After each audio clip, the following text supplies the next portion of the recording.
안녕하십니까. 신의균의 군사TV 디펜스 브리핑입니다. 오늘도 두 가지 소식 알려드리겠는데요.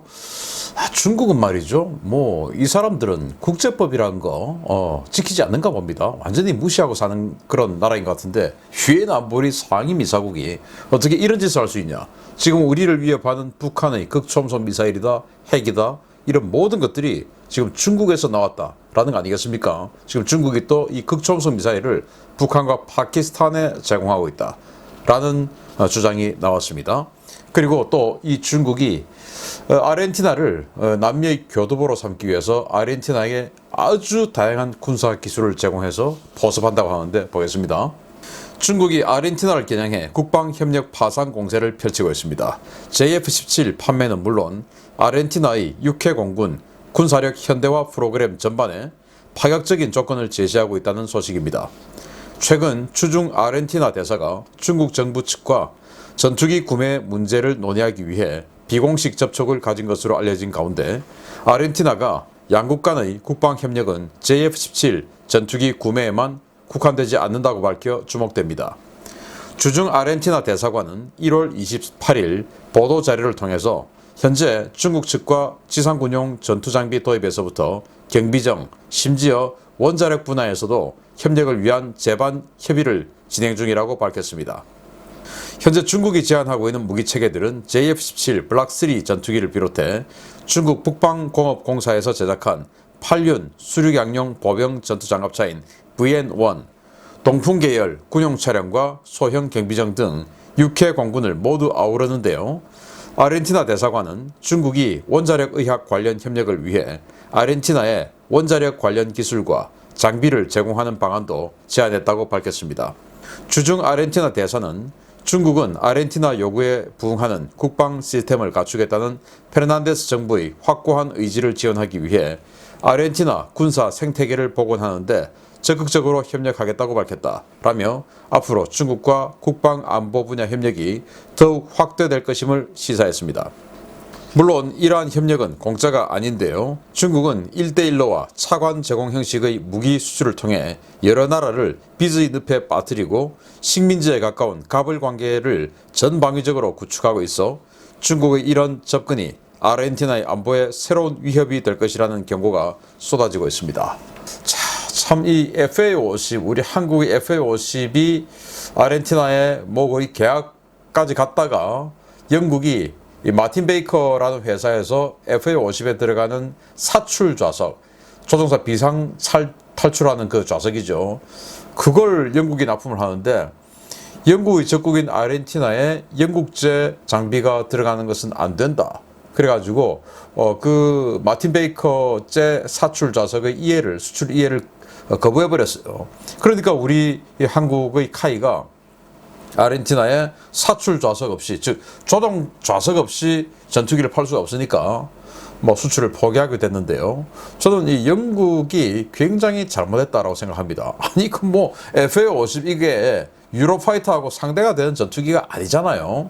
또 FA-50 같은 경량 전투기가 영국의 호위함이나 또는 잠수함이나 이런 무기 체계들에 대해서 위협이 되는 그런 것도 아니고, 또 FA-50 같은 아주 작은 덩치의 전투기가 포클랜드 제도까지 나가서 폭격할 수도 없고, 또 그 포클랜드 제도에 주둔하고 있는 유로파이터에게 이길 가능성도 없고, 그런데 그 FA-50 그런 거 몇 대 파는 거를 영국이 굳이 딴지를 걸다 보니 결국은 이제 이렇게 그 틈을 중국이 파고들어서 거의 모든 분야에서 아르헨티나와 협력하겠다라고 하는 것인데, 그래서 이 기존의 강대국이 너무 소탐대실한다. 그래서 아무리 적이라 하더라도 완전히 적으로 돌려서는 안 되는 그런 상대 같으면 진짜 이렇게 완전히 탈탈 털어서는 안 된다.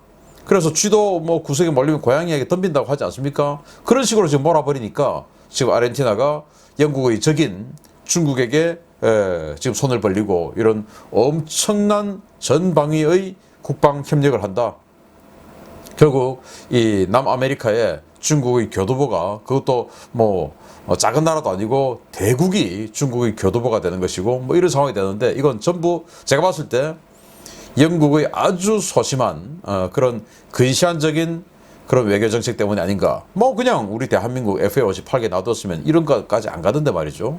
근데 이제 이렇게 될 것 같으니까 미국이 그러지 말고 니들 돈도 별로 없으니까 우리가 덴마크제 F-16 퇴역하는 거 그거 다시 싹 고쳐가지고 줄 테니까 싸게 줄 테니까 1,500만 달러 줄게. 그리고 거기다가 공중급유기까지 줄게. 이렇게 제안을 했죠. 그랬더니 다시 중국이 베이징에 있는 아르헨티나 대사 불러서 미국이 그런 제안하니까 큰일 났다 해가지고 어마어마한 그런 대접을 하고, 그래서 우리는 비행기뿐만 아니고 뭐 트럭, 장비, 뭐 거기다 원자력 의학 이런 것까지 뭐 다 제공해 줄 테니까 토탈 케어야 우리는 우리하고 하자라고 하는 것인데, 갑자기 남미의 다 쓰러져 가던 이 아르헨티나가 갑자기 완전히 매력 국가가 돼버렸네요. 그게 단초는 영국이 아주 쫀쫀하게 우리 FA50 몇 대 파는 거 그거 사출 좌석 안 돼 라고 한 때문에 여기까지 갔다 라고 생각되는데, 정말 강대국들 정신 차리기 바랍니다.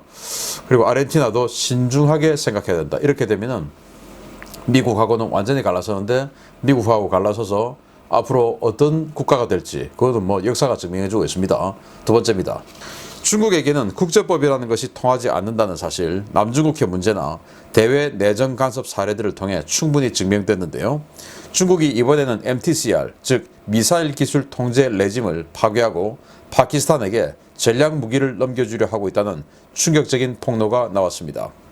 파키스탄의 군사력을 현대화하며 인도군의 배후를 위협하고 있는 중국이 인도의 신형 방공 시스템 S-400을 무력화하기 위해 파키스탄에 뚱펑 17 극초음속 미사일을 제공하려 하고 있다고 국제평가 및 전략센터 IASC의 리차드 D. 피셔 선임 연구원이 미 의회에서 증언했습니다. 그는 최근 미 상하원 합동청문회에 참석해서 중국은 북한의 극초음속 활공체 개발을 지원하고 있으며 여기에 대해서 파키스탄의 유사 무기체계 개발을 지원하거나 아예 자국의 뚱펑 17을 판매할 수 있다라고 밝혔습니다. 피셔 연구원이 중국이 파키스탄에게 뚱펑 17을 제공할 것이라고 판단한 근거는 최근 인도가 전력화해서 접경 지역에 배치한 S-400 방공 시스템 때문인데요. 피셔 연구원은 S-400 배치로 파키스탄의 중단거리 탄도미사일의 전략적 억지력이 상쇄된 만큼 중국은 이를 만회시켜주기 위해서 파키스탄에게 극초음속 무기를 제공할 것이라고 분석했습니다. 중국의 뚱펑 17은 사거리 2500km급의 극초음속 무기로 활공 비행체 방식으로 마하 5에서 10 정도의 속도를 내며 여러 방향으로 자세 제어가 가능해서 기존의 미사일 방어 시스템을 무력화할 수 있는 전략 자산으로 평가되고 있습니다. 중국은 MTCR 규정을 피하기 위해서 파키스탄이 기존에 보유하고 있는 샤하브 계열의 탄도미사일에 극초음속 활공 비행체 기술을 통합하는 형태로 뚱펑 17을 파키스탄에 제공할 것으로 보이는데요.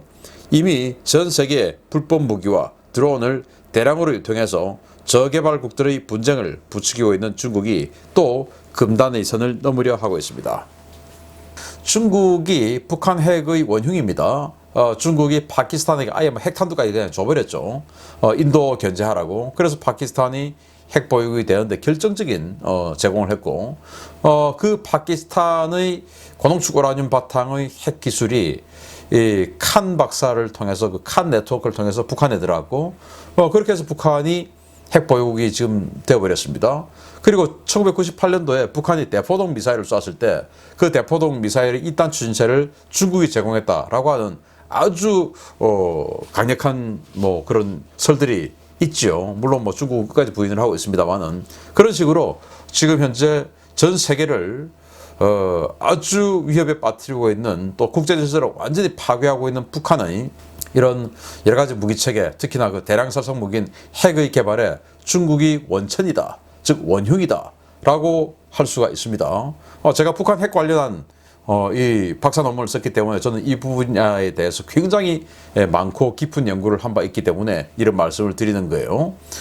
그래서 이런 중국이 이 MTCR, 즉 미사일 기술 통제 레짐, 자기네들이 유엔 안보리 상임이사국임, 자기네들이 지키도록 통제하는 통제 당사국인데 지들이 이런 식으로 위반을 하고 있습니다. 왜냐, 이제 인도하고 군사적 분쟁을 하고 있으니까 인도가 최근에 러시아로부터 S-400이라고 하는 이 최첨단 지대공 미사일 시스템을 3개 포대를 샀는데 그중에 1개 포대는 수도 방어, 그리고 또 1개 포대는 이 중국 쪽으로 방어, 1개 포대는 이제 이 펀잡 지방에서 파키스탄 쪽으로 방어. 이제 이렇게 하니까 중국 입장에서는 파키스탄이 인도를 배후에서 좀 위협을 해줘야 중국 자기네들하고 맞서는 인도의 전력이 좀 약해질 텐데, 파키스탄이 약해지면은 인도의 전력이 상대적으로 강해지는 것이죠. 그러니까 이 파키스탄을 강화시켜주기 위해서 MTCR을 무시하고 이 극초음속 활공비행체, 보시다시피 아주 뭐 납작하게 생겨서 이 공기를 잘 받게 생겼습니다. 이런 미사일들을 아주 편법을 통해서 파키스탄에 제공하고 있는 중국. 그러면서 유엔 안보리 상임이사국 자리를 왜 유지할까요? 그냥 대만에게 다시 돌려주든지 아니면은 뭐 우리나라에게 주든지 그렇게 해야 되지 않나 라는 생각이 들고, 정말 이 중국은 전 세계 모든 분쟁의 원흉이다 라고 생각이 되지 않을 수 없고, 지금도 중동이나 아프리카에서 뭐 테러에 자인되고 있는 그 드론들 전부 중국제죠. 그리고 전 세계 지금 뭐 나가고 있는 이 불법 핵무기들, 파키스탄, 북한 다 중국의 스타트가 됐죠. 정말 중국은 전 세계 인류를 괴롭히는 바퀴벌레 같은 존재가 아닌가라는 생각을 합니다. 마치겠습니다. 감사합니다.